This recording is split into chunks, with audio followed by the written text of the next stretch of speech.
கூட்டி உட்கார வச்சுக்கோங்க. அவங்கள கூட்டி வச்சு ஜாம் பண்ணுங்க. பிள்ளைகளை கூட்டி வச்சு ஜாம் பண்ணுங்க. இருந்தால் ஒரு ஆமேன்னு சொல்லுங்க.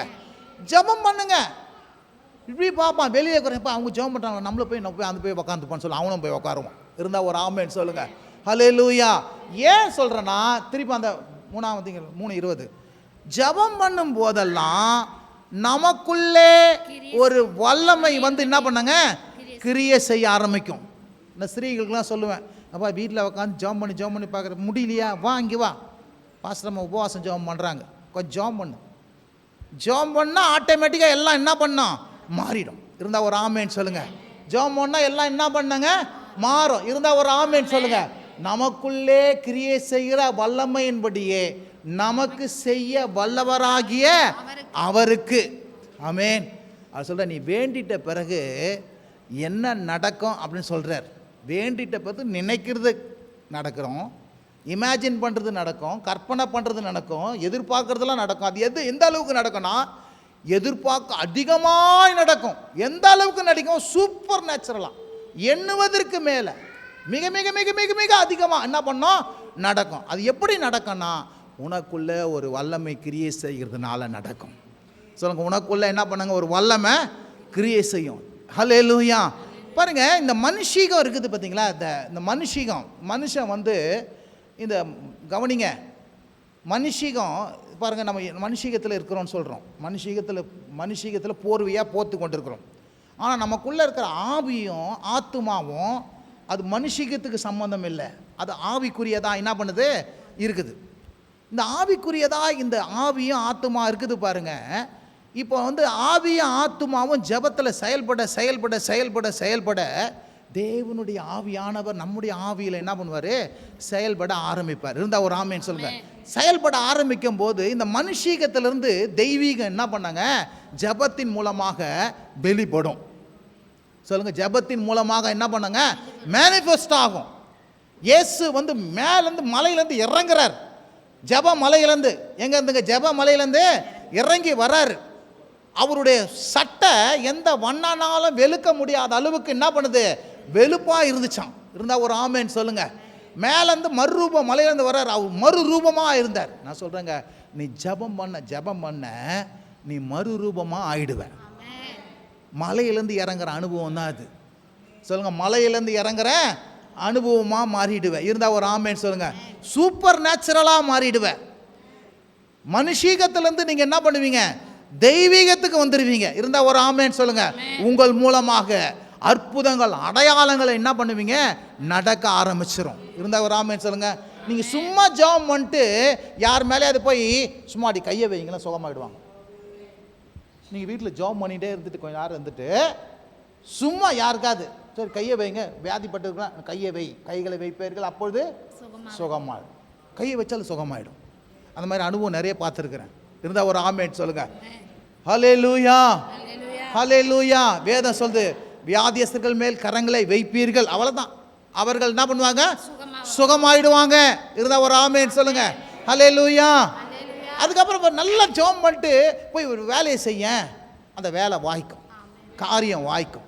நல்லா ஜெபம் பண்ணிட்டு ஒரு எதிர்பார்ப்போடு ஒரு காரியத்துக்கு போங்க, இந்த காரியம் முடியணும்னு சொல்லி போங்க, உடனே முடிஞ்சிடும். எத்தனை பேருக்கு விளங்குதுங்க? ஹல்லேலூயா, ஹல்லேலூயா. இதெல்லாம் ஏன் நடக்குது? உனக்குள்ள ஜெபிக்கும் போது ஒரு வல்லமை கிரியை செய்ய ஆரம்பிக்குது. உனக்குள்ள கிரியை செய்யறதுக்கு தான் நீ ஜெபிக்கணும். நீ வேண்டிட்டா போதும், அதுக்கப்புறம் என்ன நடக்குதுன்னு உனக்கே தெரியாது, அது எங்கே போய் உன்னை கொண்டு போய் விடும்னு தெரியாது. இருந்தால் ஒரு ஆமேன்னு சொல்லுங்க. ஹல்லேலூயா. நம்ம சபையில் நிறைய பேருக்கு சாட்சியெல்லாம் இருக்குது, நிறைய பேருக்கு சாட்சி இருக்குது.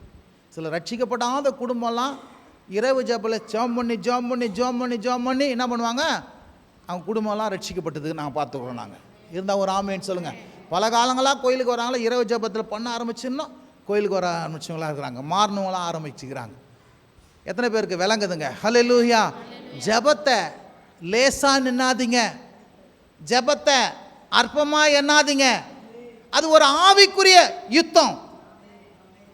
ஒரு பிசாசுக்கு எதிர்த்து நிற்கிறது, பிரச்சனைகளுக்கும் போராட்டங்களுக்கும் உலகத்தில் இந்த பூமியில் காணப்படுகிற எல்லா காரியங்களுக்கும் சவால்களுக்கும் நம்ம ஜெயித்து எழும்புவதற்கு தேவன் கொடுத்த மிகப்பெரிய போராயுதம் என்னதுங்க அப்படின்னா ஜெபம்.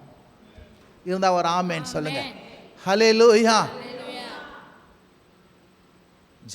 ஜெபிக்கிறவன் என்ன பண்ண மாட்டான்? கவலைப்பட மாட்டான். ஜெபிக்கிறவன் கலங்க மாட்டான். ஜெபிக்கிறவன் என்ன பண்ண மாட்டான்? சோர்ந்து போகவே மாட்டான். இருந்தா ஒரு ஆமென் சொல்லுங்க. ஜெபிக்கிறவன் தைரியமா இருப்பான். விசுவாசமா என்ன பண்ணுவான்? இருப்பான். எதிர்பார்ப்போடு இருப்பான். ஜெபம் பண்ணலான தான் ஒருவனுக்குள்ள என்ன பண்ணுவோம்? பிரச்சனையை பார்த்தோன்னோ நடுங்குவோம். பிரச்சனையை பார்த்தோன்னோ நடுங்கும். அதனால நான் சொல்கிறேன், முதல் தனிப்பட்ட ஜெபத்தில் காலைல ஏஞ்சோன்னு ஜெபத்தை பண்ணுங்க. தனிப்பட்ட ஜெபத்தை நீ பண்ணிங்கன்னா அதுக்கப்புறம் குடும்ப ஜெபத்தை பண்ண முடியும். குடும்ப ஜெபத்தை பண்ண ஆரம்பிக்கிறீங்க, சபையிலையும் ஜெபம் பண்ண ஆரம்பிச்சிருவாங்க. நான் நினைக்கிறேன் சில நேரத்தில் சபையில் ஜெபம் பண்ண முடியலன்னா அவங்க குடும்ப ஜெபத்தை நிறுத்திட்டாங்கன்னு அர்த்தம். குடும்ப ஜெபத்தை ஒழுங்காக பண்ணுறவங்க சபையில் என்ன பண்ணுவாங்க? ஜெபம் பண்ண ஆரம்பிப்பாங்க. இருந்தால் ஒரு ஆமென் சொல்லுங்க. ஹல்லேலூயா. ஜெபம் ஒரு அனல் சொல்லுங்க. ஜெபம் என்னதுங்க? ஆவியிலே அனலாக இருக்கிறது.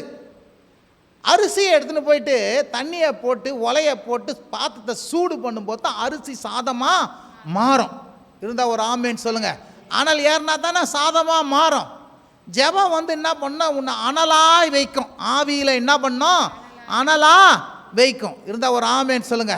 ஹல்லேலூயா. அதனால் நான் என்ன சொல்கிறேன், நீ வேண்டிக் கொள்வதற்கும் நினைப்பதற்கும் அதிகமாய் உனக்குள்ளே ஒரு வல்லமை என்ன பண்ணுதுங்க? கிரியை செய்யணும். கிரியை செய்யும். எப்போங்க? நீங்கள் ஜெபிக்கும் போது. இருந்தால் ஒரு ஆமென் சொல்லுங்க. ஹல்லேலூயா. அப்போ அந்த கிரியை செய்கிற வல்லமையின்படியே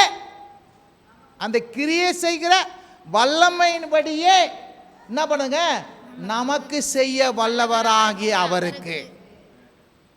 நீ எப்போ நமக்கு செய்ய வல்லவராகிய அவருக்கு. அவர் கடைசி வசனம் போடுமா 21, அது அடுத்த வாரம் போதிக்க போகிறேன். சபையிலே கிறிஸ்து இயேசுவின் மூலமாய் தலைமுறை தலைமுறைக்கும் சதா காலமும் மகிமை. நீ ஜெபிக்கும் போது தான் உன் மூலமாக சபையிலே கிறிஸ்து இயேசுவின் மூலமாய் என்ன பண்ண முடியும்? மகிமை உண்டாகும். கரங்களை தட்டும் எல்லாம் சேர்ந்து. ஜெபிக்காதவன் சபையில் என்ன பண்ண முடியாது? மகிமைப்படுத்த முடியாது. கிறிஸ்துவை நீங்கள் மகிமைப்படுத்தினா, சபையிலே கிறிஸ்துவை மகிமைப்படுத்தினா, தலைமுறை தலைமுறையாய் உன்னுடைய சந்ததி மகிமைப்படுத்தினா, நீ ஜெபிச்சா தான் சபையில் உன் சந்ததி மகிமையாக என்ன பண்ண முடியும்? படுத்தப்பட முடியும். இருந்தால் ஒரு ஆமென் சொல்லுங்க. ஹல்லேலூயா. சபை என்பது கிறிஸ்துவின் சரீரம். சபை என்பது சபைக்கு இயேசு தலையாக இருக்கிறாரு. இந்த சபை என்ன பண்ணாங்க? மகிமைப்படணும். சொல்லுங்க. சபை என்ன பண்ணாங்க? மகிமைப்படணும். இருந்தால் ஒரு ஆமென் சொல்லுங்க. எப்போ மகிமைப்படும்? எப்போ நீ ஜெபிக்க ஆரம்பிக்கிறியோ அப்போ தான் சபை என்ன பண்ண முடியும்? மகிமைப்படும். ஊழியம் சபை மகிமைப்படும். இருந்தால் ஒரு ஆமென் சொல்லுங்க.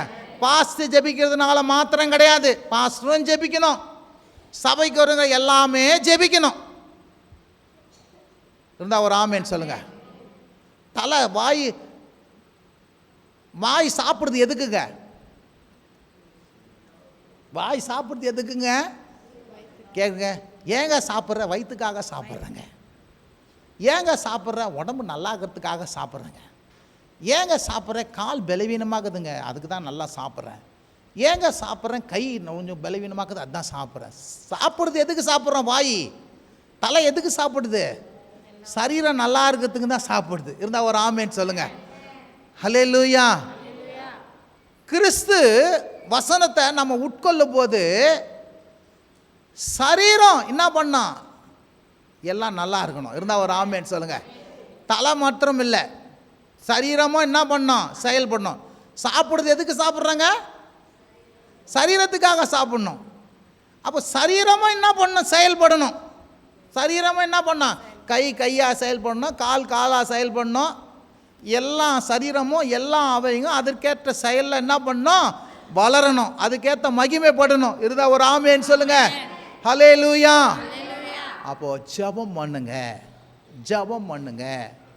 அப்போ தான் சபையில் சரீரம் என்ன பண்ண முடியும்? மகிமைப்பட முடியும். சரீரம் என்பது நீங்கள் சொல்லுங்கள். சரீரம் என்பது யாருங்க? சரீரம் என்பது யாருங்க? சொல்லுங்கள். நானே. சரீரம் என்பது யாரு? நானே. என் குடும்பம், என் பிள்ளைங்க, என் பேர பிள்ளைங்க எல்லாம் தலைமுறையாக சாட்சியாக ஆசீர்வாதமாக மகிமையாக கிறிஸ்துவை மகிமைப்படுத்தும்படியாய் வாழ்கிறதுக்கு நான் என்ன பண்ணோம்? ஜெபிக்கணும். சொல்லுங்க. நான் என்ன பண்ணேங்க? எல்லாம் கரம் தட்டி கர்த்தர் நாமத்தை மகிமைப்படுத்துங்க. நீங்கள் ஜெபம் பண்ணா உங்கள் தலைமுறையாக உங்கள் சந்ததி கர்த்தருக்கு மகிமையாக என்ன பண்ணுவாங்க? இருப்பாங்க. ஜெபத்துக்கு தூரம் போயிட்டீங்கன்னா அப்போ என்ன பண்ண முடியாது? கஷ்டம். மகிமை என்பது க்ளோரி. சொல்லுங்கள். மகிமை என்பது க்ளோரி. பா, ஒரு பூவை பார்த்துட்டு என்ன க்ளோரி, ஒரு இயற்கை காட்சி, பா என்ன க்ளோரி. இன்னொரு வார்த்தை, என்ன அழகுப்பா அந்த பூ, ஐயோ பார்த்துனே இருக்கலாமா இருக்குது, பா சக்க செவேனுக்குது, கண்ணு குளிர்ச்சியாகுது, பார்க்குறதுக்கே பிளஸ்ஸமாக இருக்குது, பியூட்டியாக இருக்குது, அழகாக இருக்குது. அசிங்கமான ஒரு பொருளை பார்த்தோன்னு வச்சுங்க முகத்தை சுழிச்சிப்பான், பார்க்கவே வேணும். அப்போது நம்ம குடும்பம் அசிங்கமாக இருக்கணுமா அழகாக இருக்கணுமா? பார்க்கறதுக்கொன்னே இருக்கணுமா இல்லை பார்க்குறதுக்கு அவலட்சணமாக இருக்கணுமா? 7 பசு வந்துச்சு, 7 கதிர் வந்துச்சு, பார்க்குறதுக்கு அழகாக இருந்துச்சு. இழைச்சி போன 7 பசு வந்துச்சு, அது அவலட்சணமா? அப்போ 7 வருஷம் இருந்தால் ஒரு ஆமேன் சொல்லுங்கள். பரிபூர்ணமாக உங்கள் குடும்பம் உங்கள் சந்ததி பார்க்குறதுக்கு அழகாக இருக்கணும்னா, மகிமையாக இருக்கணும்னா நீங்கள் ஜெபிக்க வேண்டியது உங்கள் கையில் தான் இருக்குது. நீங்கள் ஜெபிச்சிங்கன்னா சபையில் எப்பவும் மகிமையாக ஆசீர்வாதமாக உங்களும் உங்கள் குடும்பங்களும் என்ன பண்ணுவாங்க? இருப்பாங்க. இருந்தால் ஒரு ஆமேன்னு சொல்லுங்கள். ஆகவே ஜெபிக்கும் போது தான் அவர் என்ன பண்ணுவார்? வல்லவராகி நமக்கு சபையிலே மகிமையும் புகழையும் என்ன பண்ணுவார்? கொண்டு வருவார். எத்தனை பேருக்கு விளங்குதுங்க? கர்த்தர் உங்களை ஆசீர்வதிப்பாராக. ஜெபம் செய்வோம். ஸ்தோத்திரம் ஸ்தோத்திரம் ஸ்தோத்திரம் ஸ்தோத்திரம் ஸ்தோத்திரம். இந்த நல்ல நாளுக்காக உமக்கு ஸ்தோத்திரம். நாங்கள் வேண்டுவதற்கும் நாங்கள் நினைப்பதற்கும் எங்களுக்குள்ளே அதிகமாய் கிரியை செய்கிற வல்லமையின்படியே செய்ய வல்லவராகிய உமக்கு சபையிலே கிறிஸ்து இயேசுவின் மூலமாய் தலைமுறையாய் மகிமை உண்டாவதாக என்று சொன்ன வசனத்தின்படி ஆண்டவரே, இந்த இயேசுவின் ஜீவ வார்த்தை திருச்சபையின் ஆண்டவரே சரீரமாய் இருக்கிற சபையை ஆண்டவரே தலைமுறையாய் உமது நாமத்துக்கு மகிமையாய் இருப்பதற்கு ஆண்டவரே எப்போதும் ஆண்டவரே வேண்டிக்கொள்கிறவர்களாகவும் நினைக்கிறவர்களாகவும் தேவ சமூகத்தில் ஜெபிக்கிறவர்களாகவும் ஆண்டவரே அப்பேற்பட்ட கிருபையும் அப்பேற்பட்ட ஆண்டவரே வல்லமையும் இந்த மக்களுக்கு தந்து ஜெபத்திலே சோர்ந்து போகாமல் ஜெபிக்கவும், ஜெபத்திலே உறுதியாக இருக்கவும், ஆண்டவரே அதிகாலை எழுந்து ஜெபிக்கவும், விழித்திருந்து ஜெபிக்கவும், உபவாசம் பண்ணி ஜெபிக்கவும், ஒன்று கூடி வந்து ஜெபிக்கவும் அப்பேற்பட்ட கிருபையை இந்த மக்களுக்கு நீர் தந்தருளும்படியாய் நாங்கள் ஜெபிக்கிறோம். வந்த ஒவ்வொருவருக்காக உமக்கு நன்றி. வேண்டிக் கொள்வதற்கு நினைப்பதற்கு அதிகமாய் ஒவ்வொருவருக்கு நீர் செய்ய போகிறீர், அதற்காய் நன்றி. ஆண்டவரே, நினைத்ததை காட்டிலும் சாலமோனுக்கு எப்படி அதிகமாய் செய்தீரோ அதே போல் எங்களுக்கு எல்லாம் அதிகமாக செய்வதற்கு ஆண்டவர் எப்போதும் நோக்கி ஜெபிக்கிறவளா எங்களை வைத்தரலாம். வந்த ஒவ்வொரு குடும்பங்களையும் ஆசீர்வதிக்கிறோம், அவருடைய பிள்ளைகளை ஆசீர்வதிக்கிறோம். சரீரம் சுகம் பலன் உண்டாகட்டும், சமாதானம் உண்டாகட்டும். ஆண்டவர் வேதத்தை படிக்கட்டும், வேதத்தை கற்றுக்கொள்ளட்டும், கர்த்தருக்கு சாட்சியாக நிற்கட்டும், கனி கொடுக்கட்டும், உமது நாமத்தை மகிமைப்படுத்தட்டும். ஆண்டவரே, இயேசுவின் நல்ல நாமத்தினால் ஜெபிக்கிறோம் எங்கள் நல்ல பிதாவே. ஆமேன் சொல்லுங்க. சொல்லுங்க. என் ஆத்துமாவே கர்த்தரை ஸ்தோத்திரி, என் முழு உள்ளமே அவருடைய பரிசுத்த நாமத்தை ஸ்தோத்திரி.